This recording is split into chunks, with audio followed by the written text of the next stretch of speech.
Heyvanı salafanı yediler, eşikti burada zat var. Gülle. İki kutu gülle. Qəttədə güllələr. Dedim, araldır, uşaq ocaq qalar partlayır. Yeşil yağı bu içində qulluq edir. Onu yığmaq lazım, nə tükürsən?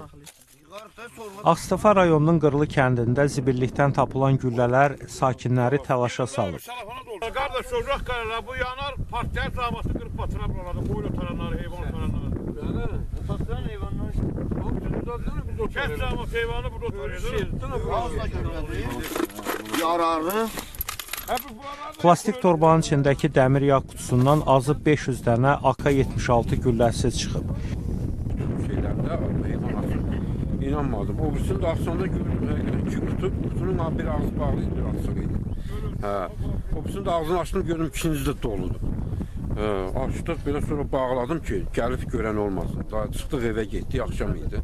Avtomat güllələrdir. Avtomat güllələrdir, bəli. Nəm nömrəsi neçədir, amma bilirəm ki, bayavoy güllələrdir, açılmamış güllələrdir. Hadisə yerinə Ağstafa polisinin əməkdaşları gəlib. Sözü gedən ərazidə axtarış aparan polislər çobanların yardımı ilə güllələrin atıldığı yeri nəzərdən keçiriblər. Qarışıq. Qardaş, təzə güllələrdir bunlar hamısı. Təzədir, istifadəyə yararlıdır bunlar hamısı. Bir arxada da başqa bir şey. Tapılan güllələr rayon polis şöbəsinə aparılıb. Döyüşə yararlılıq dərəcəsini, hər hansı cinayətdə istifadə olunub olunmamasını müəyyənləşdirmək üçün güllələr ekspertizaya göndəriləcək.